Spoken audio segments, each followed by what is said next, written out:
Hi, listeners. This is Chris Batts, your host of the Law Firm Leadership Podcast. As a reminder, the transcript of this audio will be available to read or download at liongrouprerecruiting.com/podcast. If you haven't done so, please leave a review on iTunes. Finally, in the show notes of your device, I've provided links to the subjects mentioned in this episode and a link to the transcribed audio.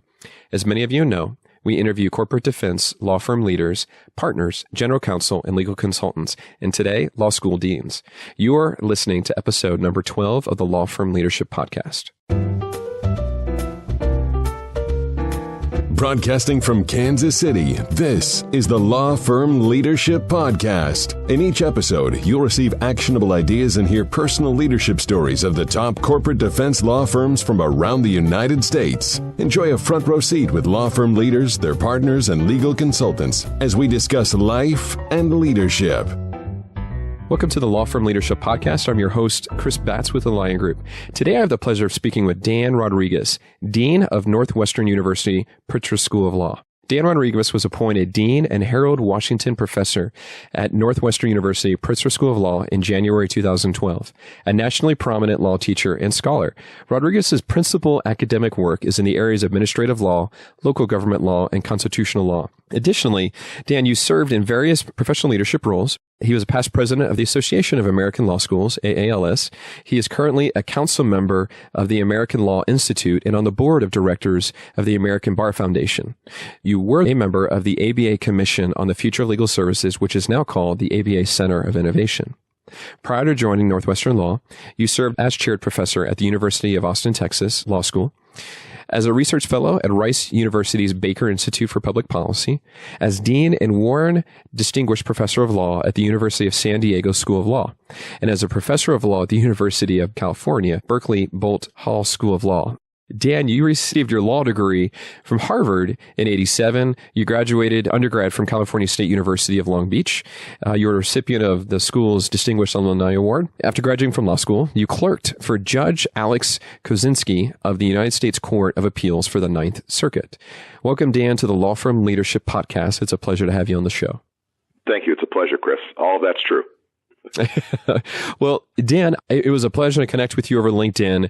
And when I saw that happened, I'm like, I gotta reach out and ask for an interview. I'm just very intrigued with what's going on in the legal industry world as it is to education.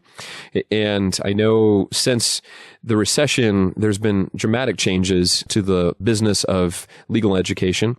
And I'd just like to jump straight in and start talking about law school trends. Can you give us kind of a backdrop to that and what's happening? Absolutely. Well, you put your finger on it. I mean, in the last 7, 8, 9 years, certainly overlapping with the legal recession, but maybe we can talk about this, maybe not exactly because of the legal recession. There's been some very significant challenges, to put it mildly, in American legal education. All the schools that I've been fortunate to be part of and a couple hundred other American law schools have faced the challenges of a quite significant decline in the number of applicants to our law schools, somewhere on the magnitude of, if you aggregate it, close to 40% Wow. Of decline. And as a result, smaller classes in law schools overall.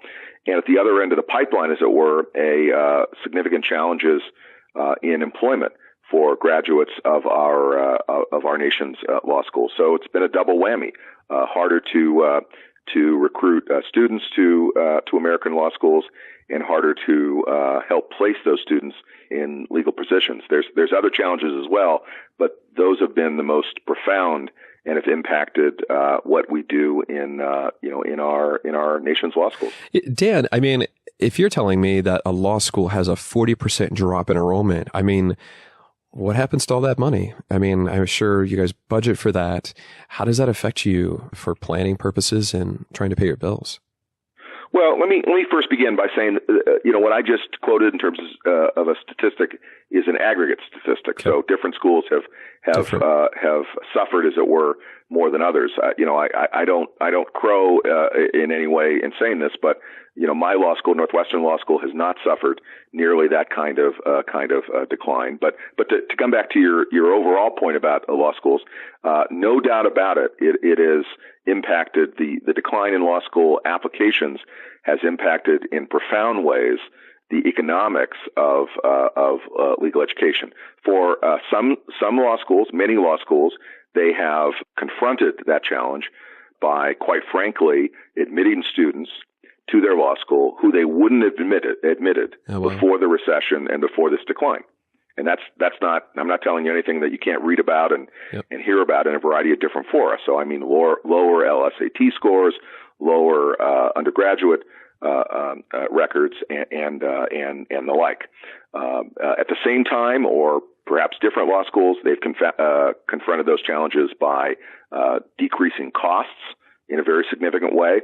That's generally not meant, lopping off faculty members or the like, but slowing down faculty hiring and just being much more conservative, as you would find in any business sector. I mean, the law schools being a business like any others. So the long and the short of it is, different law schools have confronted these challenges in different ways, but all law schools have had to face the fundamental reality that not as many students are applying to our law schools. And as a consequence, we need to be nimble and creative in our approach to how we operate our schools. Let's talk about the employers who are hiring. And I mean, you and I have both seen just dramatic decreases in associate hires. Has that changed? Have they picked that back up again? Are they just not hiring as many? Are other new employers hiring these associates? What's going on there? As you know, there are many different facets to our profession, and with regard to the hiring of young lawyers. At our law school, to take an example of this, at Northwestern Law School, most of our graduates are going into so-called big law, right? So big law firms, which have traditionally hired, any number of young associates, on a fairly stable pattern over many, many years. Now, it's no secret that those firms are hiring, by and large, fewer associates than before.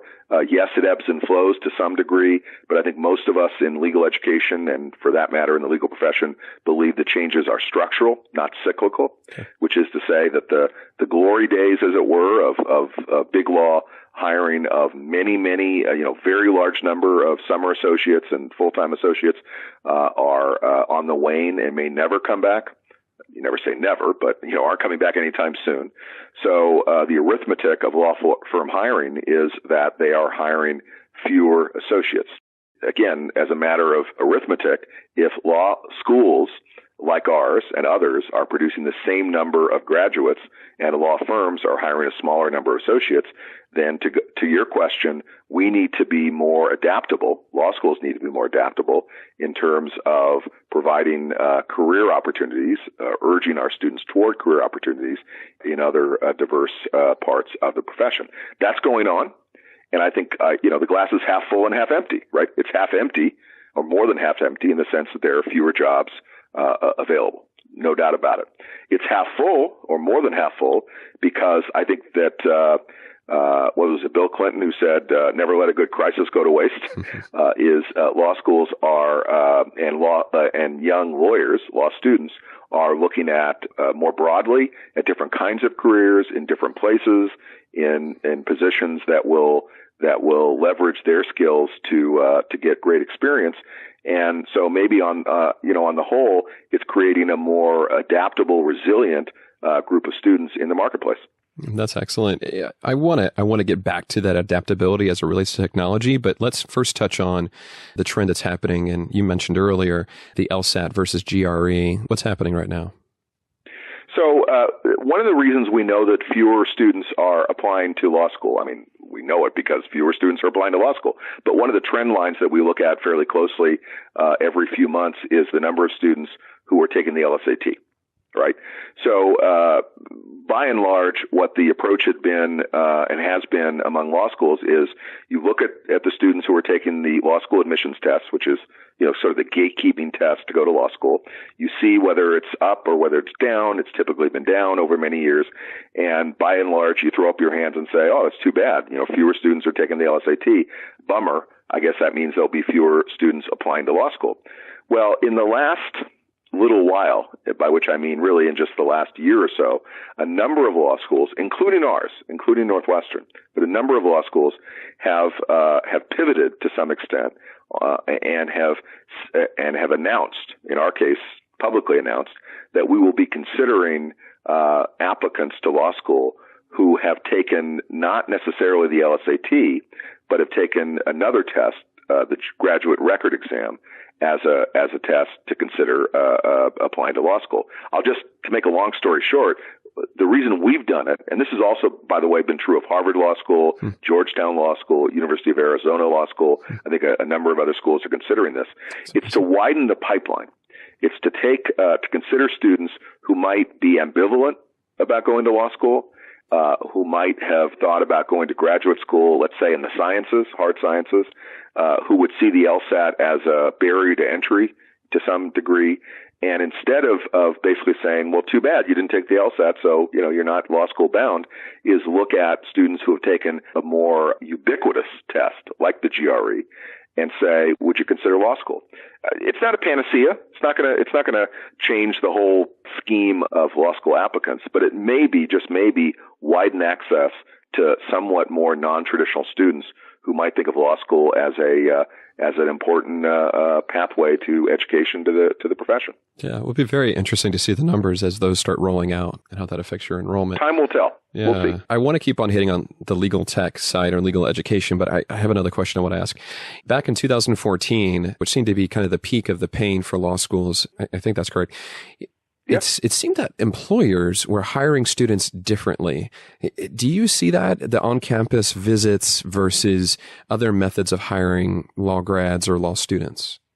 Well, we do. That's exactly right, and I think you're right to notice that in the last couple three years. I'll mention one law firm, if I may, just mention a name Please. of a firm in this connection. Quinn Emanuel, a very prominent firm, well known, I'm sure, to your listeners. Yeah. Exactly. They decided, I don't know exactly when it was, but recently, look, we're not going to come on campus and do the traditional on-campus interviews. We're gonna do somewhat different. We're gonna hire students right out of law school, but maybe we'll do it through receptions or, take resumes and review their resumes. And I mean, just a somewhat non-traditional way of reaching out to law students. I think that we saw a handful of other firms that were following in that pathway. So, it's not for me as a dean of a law school to cast judgment on how a law firm ought to evaluate second-year students or third-year students. That is a judgment that the law firm has to make for itself. But to your question, yes, we are in the law school side of things, where of course we have our students who are very anxious to, provide access and opportunity to law firms to be flexible, adaptive, creative in putting our students' best foot forward, so that firms will be able to evaluate and examine them. If I had a crystal ball, which I do not, but if I had a crystal ball, I would say that in the years to come, I think that many law firms will look at different ways of vetting law students and young lawyers for employment. Yep. And I'm not here to say that that's necessarily a bad thing or a good thing.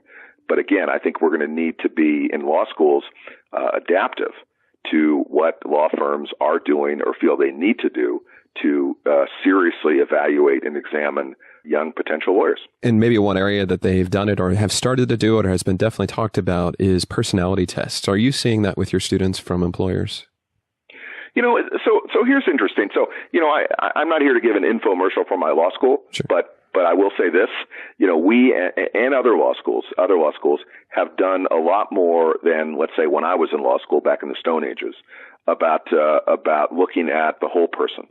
So, for example, Northwestern and a number of other schools, I think we were pioneers in this regard, generally admit students who have work experience before they come to law school. Maybe that's a year, maybe that's 2 years, maybe that's 3 years. That's a big difference. So we're already bringing in students to our law, and I'll get to your question about personality testing, but we're bringing in students who have some, broader experience than their academic record. We interview our students, and many other schools increasingly are doing that as well, applicants. So we're actually, it's not the same as personality testing, but we're actually looking at a much more scientific way of examining. It's not just whatever pops into our head. We're actually looking at the kind of the state of the art of how you interview students. So all of that is developing, you might say, more of a scientific approach to evaluating student ability and competency. Now, to get to the point about law firms, I think it's not a coincidence that more and more firms and employers, businesses and the other are looking at greater techniques, more sophisticated techniques of evaluating talent than was the case in the years past. And it's not my expertise.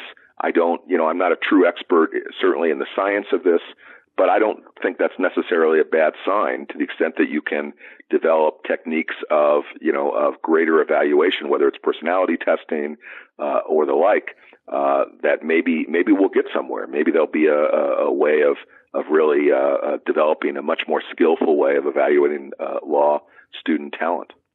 Yeah, fascinating. And I definitely believe that's going to evolve. Well, let's go ahead and jump into what I've been curious and just itching to talk about. Legal tech. This just seems to be a burgeoning kind of overtaking subject of the entire legal industry. How is this affecting education right now?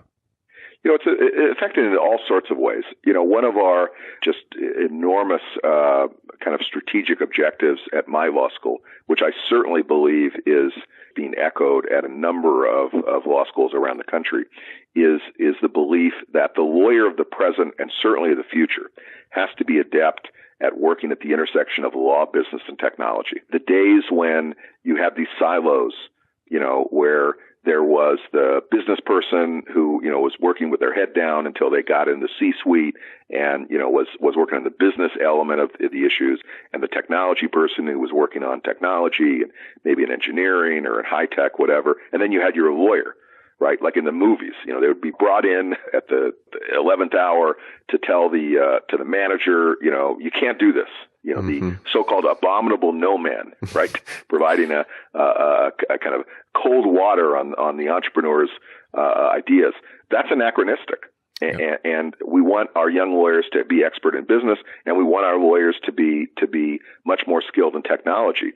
Now, that's not a new insight, but I think that one thing that is new is that law schools are starting to get in that business. We're not just basically handing off young lawyers to law firms to say, if you want them to be more teched up, more sophisticated technology, you teach them. If you want them to be more sophisticated in business, you teach them. Law firms are expecting, and I think they have every right to expect law schools to take the laboring oar at educating students who can work in business and in technology. And I'm not going to sit here and say that we are, we're necessarily completely Johnny on the spot on that we have completely accomplished the objective of providing education in those areas. But we're working on it. We expect our students at our law school and so many other law schools, I think, around the country to be exposed to work in law and technology.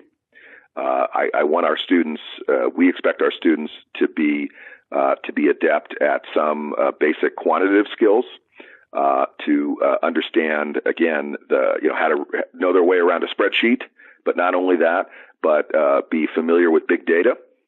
I would love our students to have some exposure to legal analytics. We have a class in coding in the curriculum. I'd like to see more of our students exposed to that. So, this is, I know I'm preaching to the choir on this, whether you're talking about litigators, you're talking about transactional lawyers, you're talking about general counsels, they need to have exposure to legal tech, law tech, and technology generally, not just how technology affects the practice of law, but how lawyers adapt to technology. And we can definitely do that in law school. We ought to do that in law school.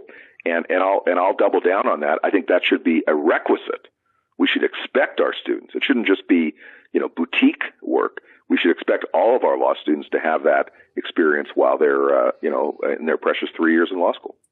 I think it's absolutely essential, and it's splendid to hear this. I have to just share a little story. I came across a group in an unnamed city in the United States. They're transactional lawyers. They actually work in the banking industry, so I'll go that far to say. And they were banking transactional lawyers, yet they developed a software. So they worked with a software developer that was actually part of their law firm team. And when an M&A project came along, this firm was picked, or this group was picked, when a banking transaction went through, to do it, as they called it, through like a TurboTax kind of method. And it was extremely profitable, and it also was uniquely desired by the client because it just completely reduced hundreds, if not thousands of man hours by what they created to kind of automate the process. And so they basically changed the delivery, the method, and even the revenue method of doing this kind of transaction, which was a huge M&A transaction for banks to combine and, or sell too. And so it's fascinating. So, and I'll just kind of close with this part. Yep. I was talking to other firms about this, and so many law firms had the hardest time wrapping this around their head. They said, well, they're lawyers and they're supposed to practice law, right? I'm like, yeah, but they created a tool, and I don't need to repeat it, but I'm still amazed at how many firms don't get the value of automation and how tech applies to the industry. Well, I think that's exactly right. When I listen to that story, at the core of that, what I find that has some salience with lawyers, even, shall we say, older lawyers who are much, sort of, technology is not their world or their wheelhouse. What sometimes resonates with them, and I think your story is an illustration of that, is, look, what are lawyers there to do? Provide value to clients. Right. Right? And that has an efficiency element to it, right? It has an expertise element to it. All of those things are true. If you can deploy technology, as a young lawyer in particular, to do a legal task more efficiently. So if you are adept, let's say, at e-discovery or online dispute resolution or what have you, you have the ability to deploy technology for a more efficient way. The client doesn't really need to look under the hood, but just knows that you have provided value at a much more efficient way. That's of course the great goal of these various apps, right? If you can develop an application that provides that skill, that's great. If I could just make this point, please. It's not really tangential, but let's make it anyway. One of the things that I've found in the legal tech world, and I know many of your listeners are probably involved in legal tech in some way, and that on the technology side. So they're developing this enormous ecosystem of law tech. The one thing that I think that's been missing, as I go to these fairs and talk to legal tech folks or whatever, is the expertise of the lawyers in that. A surprising number of legal tech companies, some of which have come and gone, are not, don't develop or deploy legal expertise. They think, well, law is just another a venue for us to take our app and develop it and, apply it. I mean, why is a law firm any different than a corporation or different than any other setting? I think that's naive. I think the key in the coming years will be the marriage between folks who have enormous skills on the technology side and the business side and the entrepreneurial side, and lawyers.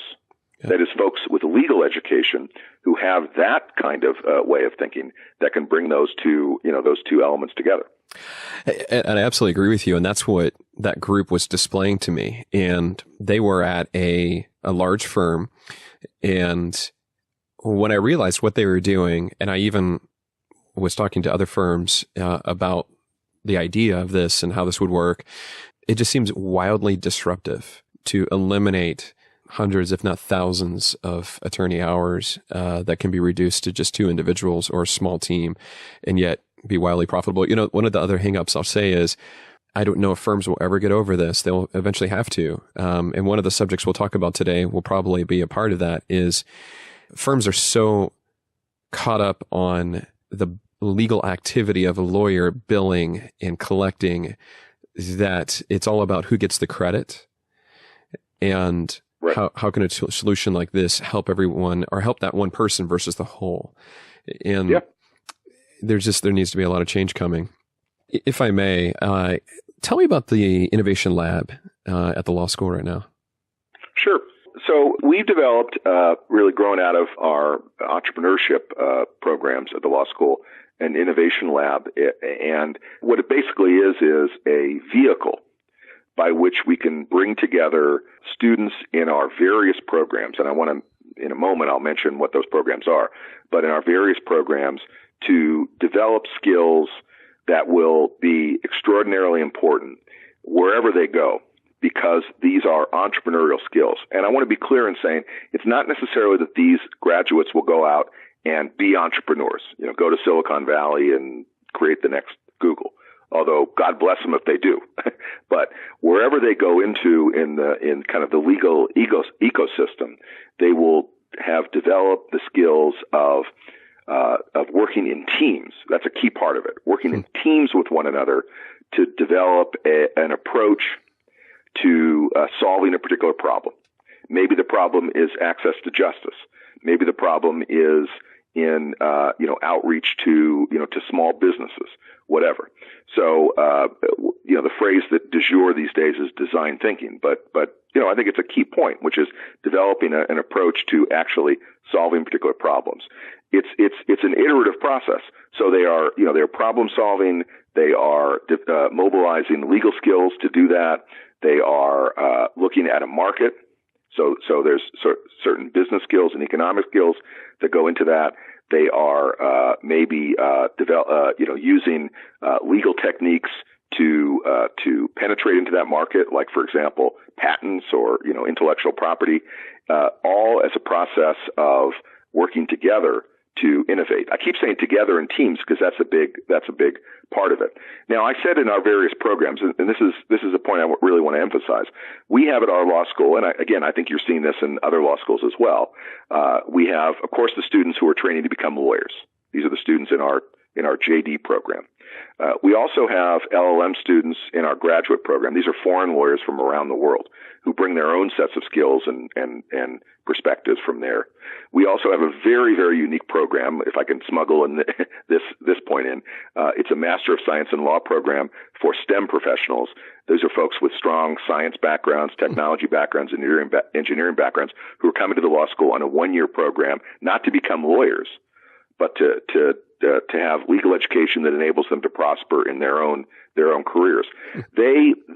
Back to the Innovation Lab, this is an incubator where all the students from these various programs working in teams together develop inventions, as it were, to enable them to really prosper. And that is the future to me. I mean, if I can get on the soapbox, the future is a future where lawyers are working with non-lawyers, with folks, with other kinds of skills, and folks from other countries, and folks with other backgrounds, who speak different languages, and I mean that in both a literal and a figurative sense, to develop kinds of skills. We hear that so often from employers. We want young lawyers to hit the ground running, and that means the ability to adapt to a marketplace in which multidisciplinary skills, including skills that involve technology and business, the ability to work in teams, so-called soft skills, which is often used as a pejorative, but that means leadership skills and all of that, all come together. And our Innovation Lab is really, kind of the manifestation of that approach. So fascinating. So have you taken or has anything come out of that lab that has gone to market? Let me take a step back. Before we did the Innovation Lab, which we just started this last year, we had a program at my university, at Northwestern University, called Newvention, N-U-Vention. If you get the cleverness of that, yeah. And that was kind of a broad university venture that involved basically, it was a little bit like Noah's Ark, right? So we had a few law students, a few students from the Kellogg School of Management, a few students from the medical school, and a few students from the engineering school. And that's been going on for a number of years. And it really is kind of the model or the template for the Innovation Lab. Out of that program, which has existed now for, 7 or 8 years, the answer to your question is yes, there have been some businesses that have emerged from that program that have really, capital raised, business plan, incorporated, that have really gone forward. We certainly hope, it's too soon to tell, but we hope that out of the Innovation Lab, the initiative that you asked about that's in the law school, that we will see some actual initiatives that will come to fruition. I mean, why the heck not? We're obviously looking at this as an educational endeavor, but to the extent that it has business salience, that would be terrific. Yes, it would. And what better place to have it than within a law school? I love it. And I'm just so absolutely intrigued because I feel like there's so much disruption that is yet to come, but is still coming. And that kind of is a good segue into the next question I want to just address, which is just ABA Resolution 105, which is this prohibition against, or the discussion, the framework, regulation of non-lawyers and ownership interest in law firms. And I just have to mention, because we talked earlier about this, I occasionally read Adam Smith Esquire or Bruce McEwen's and his blog and his team. And this month, he's got a survey up. Question of the month: is the prohibition against non-lawyers having an ownership interest in a law firm still a good idea? And the results so far, there's 96 votes, and 70% of those votes say it's not a good idea. Non-lawyers should invest or should be able to have ownership in law firms. And only 20% are saying, no, we need to keep it the way it is. What's your thoughts? I'm fascinated. Well, for me, the bottom line is it's a question of when rather than whether. Yep. I enthusiastically endorse the what used to be the radical view, but the poll that you just quoted suggests that maybe it's not nearly so radical. That we should move, the United States and the legal profession in the United States should move in the direction that you're already seeing in the UK, in Australia, perhaps pretty soon in Canada and other places, toward what's often called alternative business structures, but as you identified, it is basically non-lawyer ownership in law firms. I really do believe that. Now, having said that, as a lawyer and as certainly someone who is committed to integrity in the legal profession and the ethics, as we all are, there's some tricky issues that are entailed and involved, and I don't minimize them. I give credence to so many lawyers in the United States who say, we have to adapt our model around the fundamental commitment to law as a profession and the issues that are unique to lawyers and legal ethics. But I think that should not and ought not to be a shield or a bulwark against a movement toward a model of legal practice and law firm practice that acknowledges that law firms are a business, and that the engagement by folks outside of law firms in the corporate sector and in the business sector, in their money and their involvement in law firms is absolutely vital and essential. I mean, the way I look at it is, what's the status quo? Mm-hmm. If we maintain the current infrastructure of law firms and the kind of I keep coming back to the word silos, this silo mentality, which is law firms are different. Thinking like a lawyer is different. It's an unusual island unto itself. Modern economy is saying that that's not working out. Right. Yeah, it's like saying Blockbuster and Kodak is going to be here forever. Exactly. I mean, good luck with that. I mean, so being a futurist, whatever that means, is, comes also with its risk. I mean, is that, do you want to, chase the next shiny object? And the answer is no. You have to be wary against trends and against, things that, the passing fancies. But, this is not one of them. Non-lawyer, financial engagement with law firms has been going on around the world in many parts of the world for a number of years. What do we know? What do we know in the United States in the regulation of the profession that is so profoundly magical? That means that our lawyers in our law firms in the U.S. should be resistant against those trends. Yeah. I know that's a rhetorical question, but to me, that points clearly in the direction of reform. And I'll just to put a punctuation mark on it, the resolution that you referred to be clear, if the ABA changed its regulatory regime with respect to that, it doesn't require firms take non-lawyer ownership, right? All it does is provide the discretion. Yep. The prerogative of firms. So let the market decide. If the market decides that's bad for the firms, bad for the profession, bad for industry, then it'll be full of sound and fury signifying nothing.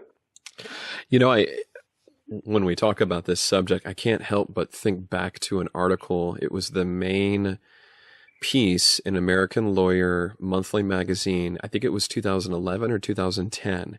And the whole premise was, what if a firm went public? And it actually walked you through the IPO process and the valuation process, generally speaking.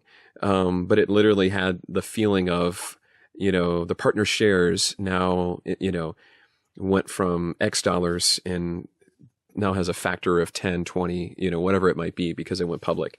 Just the implications of Wall Street getting a hold of the valuation of a law firm is, again, in a whole nother conversation that can be pretty wild.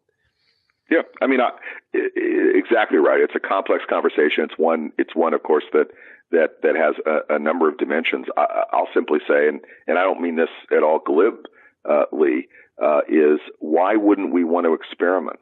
Yeah. What do we think that is so great about the status quo that makes us think let's not even mess with the current model? Yeah. Because the current model is the greatest of all possible worlds. Yeah, and yet lawyers are the most risk adverse to change in any profession I think I know out there. Yeah. I'm wholeheartedly in agreement with you, and I definitely also agree with you when you first opened up. I think it's definitely a matter of when, not if. Right, and you might ask the question, well, what do any of us in legal education have to do with this? And the answer is probably, at this point, fairly marginal. Except I will say this: we are educating the next generation of lawyers, so that as we in the professoriate encourage our young students and would-be lawyers to think about destabilizing the profession, disrupting the profession, thinking more imaginatively, learning law and business skills. Those young lawyers will go into the profession. They're going to be the gatekeepers. They're going to be the ones taking leadership positions in the ABA. They're going to be the ones taking the position in law firms. So no one truly cares about what law deans have to say about this, but they will care about what young lawyers will say about this.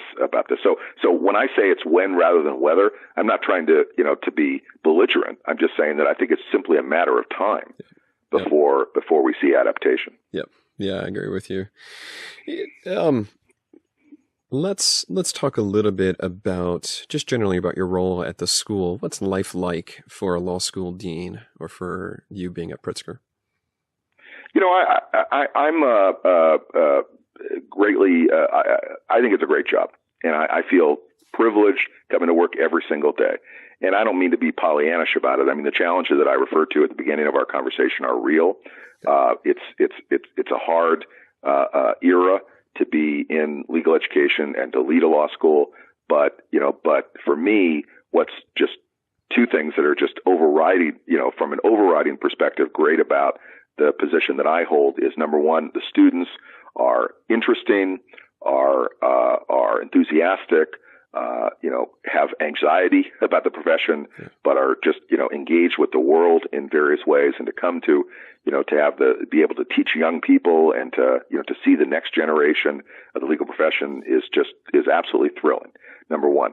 Number two is, I do believe that my law school is in a very good position to really adapt to the changes in the legal profession. And that's a little bit of an odd thing to say, because there's probably no more of a conservative institution in our profession than the American law school. I walk into work every day and look at, kind of a seal on the wall that says Northwestern Law School, 1876.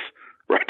Wow. and its history weighs very deeply, on us. But at the same time, we are making adaptations. We have, a faculty that is committed to multidisciplinary research, that have degrees in other fields and all of that. And so, I feel that's exciting thing to be part of. And as a dean, on a more personal level, as a dean, I can be sort of at the kind of the intersection of the academic world, of all the work that's done, in a more kind of ivory tower way, in research and our curriculum and all of that. But I'm also engaged in the profession because I'm working with thousands and thousands of alumni of the law school who are working in law firms, who are working in general counsel's office, who are working in the government. If I can quickly mention an anecdote, I had one of the great thrills of my professional life last week. This time last week, I was in Washington, D.C. at the United States Supreme Court. Get this, interviewing Justice John Paul Stevens, our alumnus of Northwestern, 97 years old. Oh, wow. Supreme Court justice for 35 years, talking about his life. He graduated from our law school in 1947. And talking to Justice Stevens about what he has seen over the course of his entire life, I was pinching myself. I was thinking, what a great job I have to be able to, Amazing. To talk about, such a great. So, life's good in terms of that and in my career. Yeah, what an honor to talk to someone like that and to see everything he's Absolutely. seen. Oh my goodness. Well, you bringing up the Supreme Court Justice Stevens, I'd like to just touch on a passion of yours, something that you specialize in law, but constitutional law, and just let's jump in about how you feel about being a responsible citizen in the First Amendment. Mm-hmm. How is that reflected in your life? Obviously, I have colleagues throughout the law school, colleagues of mine, professors. I've taught at many law schools. I have 200 dean colleagues around the country. I have a little bit of a more idiosyncratic view and perspective on the on the role of a dean of a law school, at least as I see it, which is the following. I think that on the one hand, my responsibility as a dean is to be sufficiently balanced and responsible, so that I'm speaking, when I speak and write and all that, not only on behalf of my own views, but on behalf of the law school I represent. And I do that, I think, as responsibly as the president of Northwestern University would, or as a public official would. Absolutely. On the other hand, I do fully believe that as a law professor and as an American citizen, that it's incumbent upon me, just speaking for me, to speak about issues of the day, about views about not only legal subjects, but policy subjects that are important to me. And let me not be too opaque about it. Let me give you an example. When the president of the United States, a week and a half ago, made the decision to pardon the sheriff in Arizona, Sheriff Arpaio. Now, I think it's fair to say that 9 out of every 10 dean that I'd come up with would say, "Hey, I'm not going to get into that. That's I have views about that, but that's not for me to say." I didn't feel that way, and I'm not going to be self-righteous about it. I'm not, maybe the 9 out of 10 deans are right and I'm wrong, but I just feel that when I spoke out on social media strongly against that decision, even understanding that, every tagline whenever I say something on social media says Dean Daniel Rodriguez, I felt that was still within my prerogative as a citizen. And so it's not so much about the First Amendment in the sense that, I mean, of course I have free speech rights. That's not the point. But I sort of feel like that's a role that I have, and that's a role that I could play. Indeed, I put it a point stronger. I feel like that I wouldn't feel nearly the joy in the job I have if I couldn't, take positions and articulate those positions in the way I see fit. Just like when you asked me a few minutes ago about, alternative business models and law firms. Now that's not like, pardon me, and Sheriff Arpaio. I mean, but that too is a view that I feel like I don't want to, I'd be dishonest if I said, oh, I don't have a view about that, or, I feel like I couldn't say that, on behalf of the law school. Yeah, and it is a controversial issue. There's a lot of law partners, influential, who simply don't want to see firms owned by other attorneys or other people, I should say. Yeah. I hear from some of them. Whenever I speak out on a particular issue, it's like, well, I disagree about that, and sometimes they say, that in harsh terms.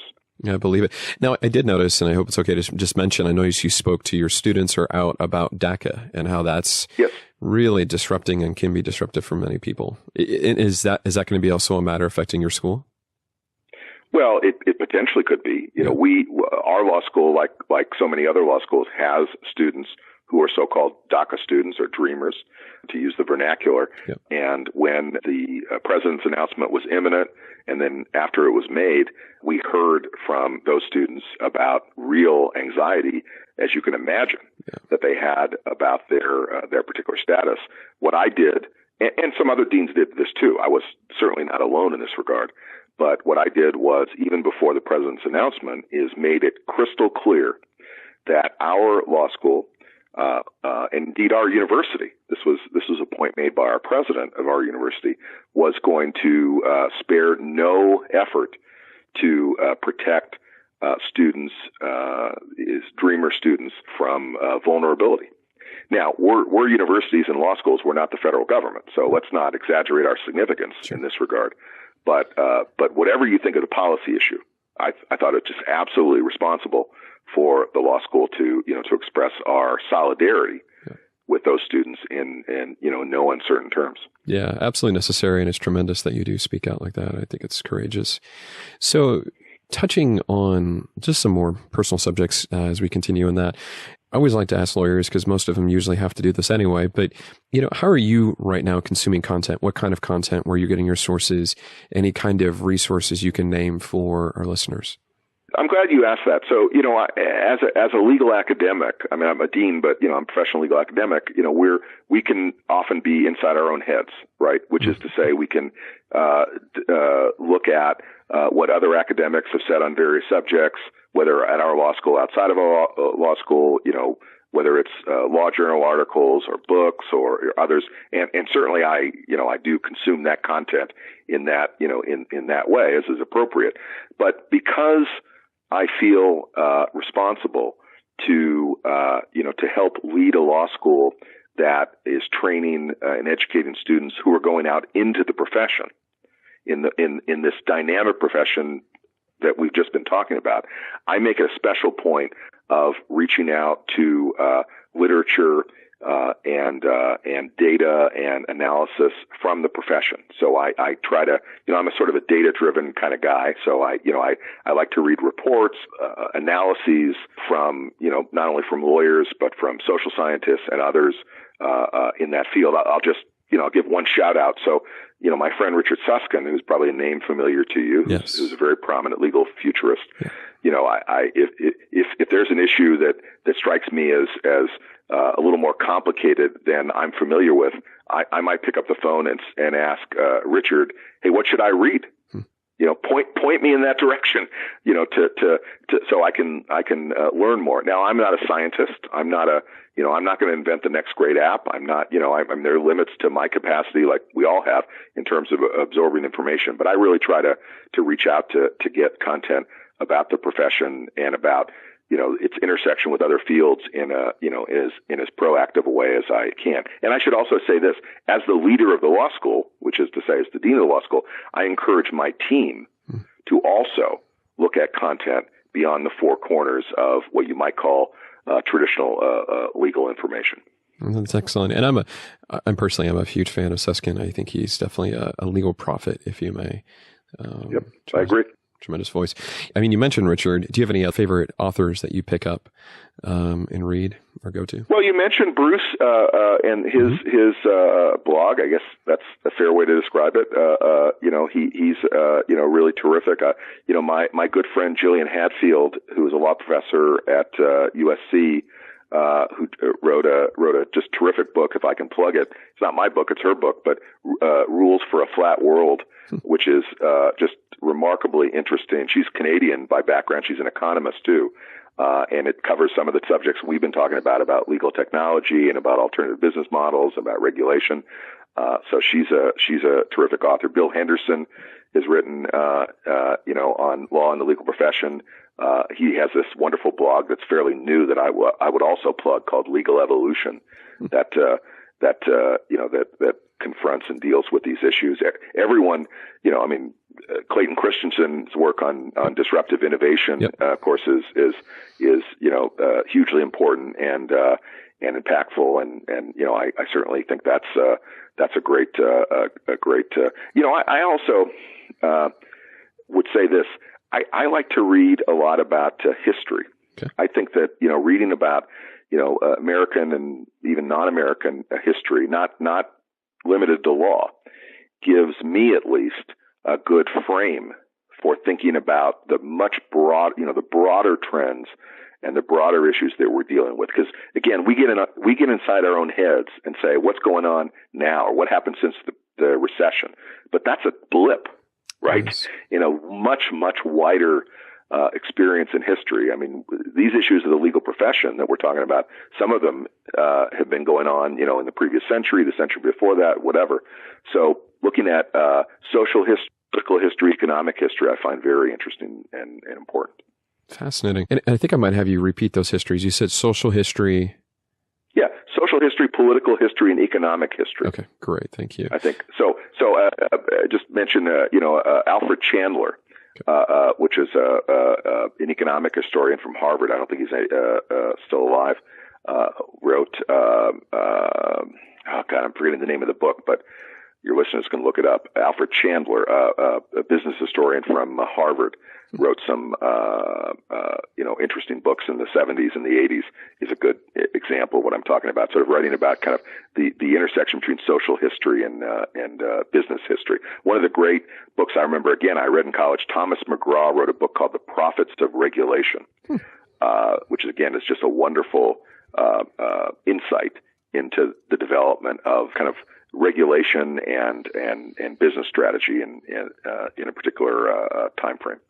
It's fascinating. I appreciate those resources. I know the listeners will appreciate that too. So let me ask you this question: with you being a reader in this case, and likes more than just simply maybe what you focus on academically, what books should be written that have not been written yet, Dan? Any topics that pop in your mind? That's a great question. What books? Well, I'll tell you a book I would love to write, okay. and I hope and I aspire to write. I really would. I should say my goal is to write a book about comparative legal education. We, that is to say, we've been in the business in the United States of legal education for all these years, and I've been focused on it, sort of my world, and we're doing work, of course, in many other countries. I come across deans from all other countries and in a variety of ways. And I think that, I'd really like to explore and hope to explore is kind of the dynamics of how different systems in different countries, particularly nowadays and into the future, think about educating lawyers. So I'll just say this. We know that the legal profession is an increasingly borderless world. Yes. Right? I don't mean that it has no borders, but globalization and the impact of the legal profession. You talk to lawyers, you talk to so many lawyers that understand the kind of the global forces that are so profound. But legal education has been removed from that to a great degree. You have to be, if I decide to go to Canada tomorrow, or I decide to go to the UK or Australia, I have no credential, I have no educational background. Folks would wave me away as, well, you went to an American law school, you have nothing really skills to develop. Why? I mean, that is so. I'd like to really dig into how we think about the structure of legal training and the education of lawyers across different countries. I think that's a book yet to be written. I hope to write that book. Well, if you do it in the near future, I'd love to have you on the podcast again, and we can talk about the book. Great. So let's talk a little bit about how you like to unwind, and maybe in tandem with that is any items left on your bucket list. Well, so how I like to unwind, I'm certainly a believer, as the saying goes, in work-life balance. I aspire to that probably more than I realize that, but my wife and I enjoy traveling. A lot of that is business related, but that one of the great advantages of the careers that we have in legal education is there's wonderful things to do and alums around the world. So we certainly take the opportunity to see different places, and I consider that unwinding by visiting many other parts, not only of the country but of the world. And more narrowly on the unwinding subject is we enjoy spending some time in what was our home before we came to Chicago, which was California, Northern California in particular. Oh, wow. So we try to spend a fair amount of time there, and that gives us an opportunity to play golf and play tennis and enjoy what that has to offer. Here's what I always, I get asked the question because I don't even know if the phrase bucket list existed before 5 years ago, but now we hear it all the time, right? And I have a little bit of an idiosyncratic view on that. I don't have a kind of a bucket list where I say, I've done these things, but I'm desperate while I'm on the earth to do these more things. I instead think of my bucket list as more, opportunities that come available. I've had the opportunity to teach at a number of law schools and thus live in a number of different places. And if you would ask me at any given point in time, 5 years from now, are you going to move? Are you going to go to a different place? Are you going to take a different job? Whatever. I wouldn't have known, and I wouldn't have been in a position to say. So I sort of feel like opportunities come available, and I'm a little more likely to roll with the punches than if I can mix a metaphor, then have a bucket list where I say I got to check this off the list, to do next. Yeah, it's tremendous. It sounds very probably a little more philosophical than you wanted. No, that's great. No, I think it's well thought out. Do you have any personal heroes of yours throughout the years of leadership in law school and what you've done?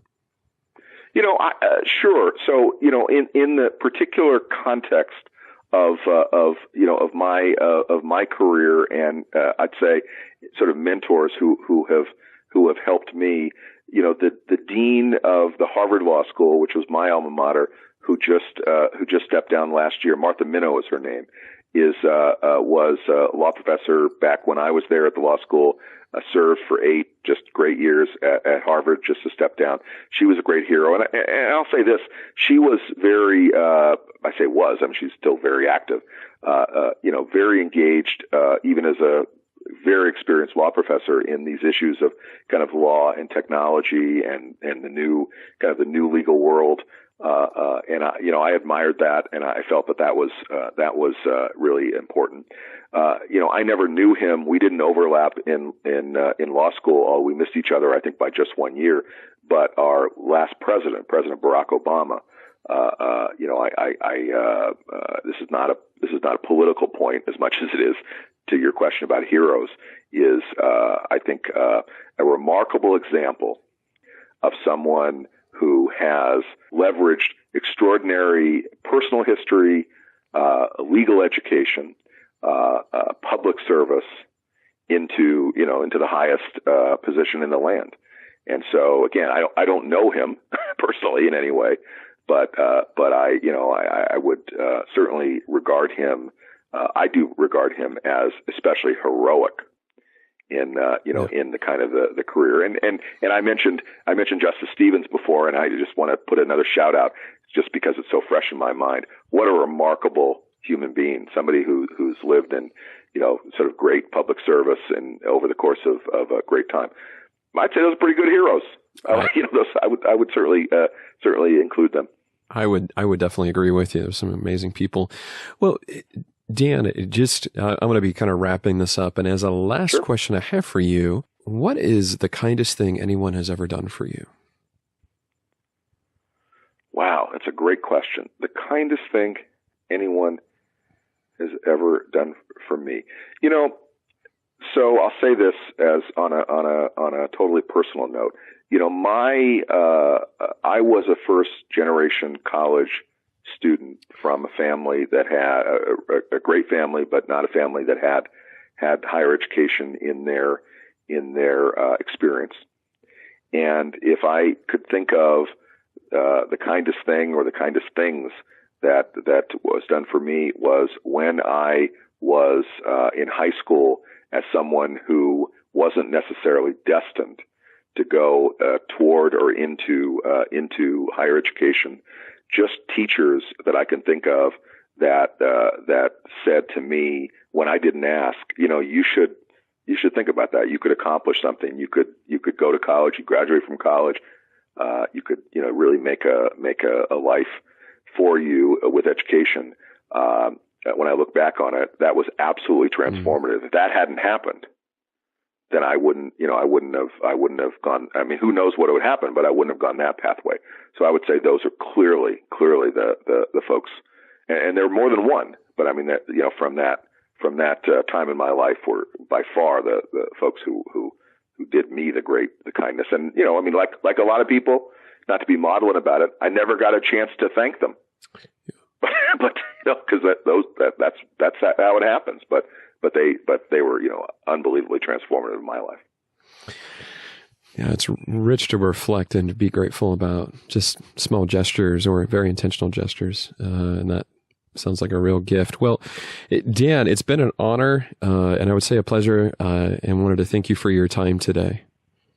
Well, I appreciate that, and I want to thank you for your work you do on law firm leadership. You ask about heroes, but in some small ways, the folks who are leaders in the profession, in so many different ways, are heroes to our profession, and that you, leaving me wholly to one side, that you profile them and give them a kind of a platform to talk about their own careers and experiences is a great service, and I want to commend you on that. Excellent. Well, that's extremely kind of you, and thank you. I appreciate that. Yeah, I would say let's do this again. Maybe if you knock out that book, I should have you on again. Absolutely. That'll put some pressure on me. That's good. That's good. Good. Excellent. Thank you, everyone who listened to this episode of the Law Firm Leadership Podcast. If you have questions or would like to recommend someone to be on the podcast, please email them to podcast@findthelions.com. If you like this podcast, leave a review on iTunes. Also, please share our podcast with others via email or social media. To share our podcast, listen to more shows, or to read the transcription of this audio, or to download it, go to linegrouprecruiting.com/podcast. Thank you for listening to the Law Firm Leadership Podcast. This podcast is for education purposes only. This content cannot be used for commercial use without written permission from the Lion Group. If you like this podcast, leave a review on iTunes.